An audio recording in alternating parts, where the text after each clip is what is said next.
Hello friends मु आज आपण मानक सहित गोटे healthy tasty easy breakfast share करी जोटा कि छोट पिला आरंभ करके वयस्क लोक मैंने यहाँ ब्रेकफास्ट भाव में नहीं पारे। यहाँ पार्टी को जमी टेस्ट लगे देहपाई भी सेमती हितकारक।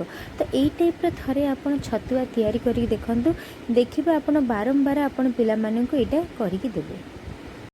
मुझे किसी चूड़ा किसी बादाम किसी गहम किसी काजू मुग डाली चीनी आलमंड आउ सोला अमूल ये सब नहीं आटा केते क्वांटिटी कौन है मुझे आपको डिस्क्रिप्शन बॉक्स रे आपको डिटेल्स देदेवी। तो ठीक अच्छे चलते स्टार्ट करवा आज सुपर टेस्टी ब्रेकफास्ट।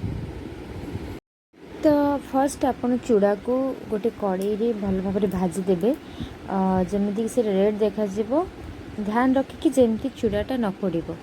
जो चूड़ाटा पोड़ी जाए ताहले एटा भल हेनी छतुआटा। तो आपन एटा को भल भाव में भाजीदेवे और भाजिला गोटे कुलारे ताकू बाछुड़ी डस्ट काढ़ीदेवे को भी आपन से टाइप भल भाव में भाजीदेवे। भाजिला से बहुत सारा छोट छोट गोड़ी बाहर और से गोड़ी को आपन भल से देखिकी काढ़े।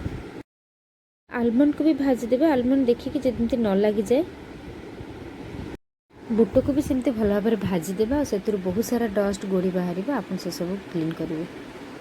डाल को भी मुझे भल भाव में भाजीदेली तापर एसबूर गोटे ग्राइंडिंग करवा। ग्राइंडिंग फर्स्ट मुझे चूड़ा नहीं चूड़ा को भल भाव में ग्राइंडिंग कलापर मुझे गोटे क्लीन पेपर रे रखीदेली।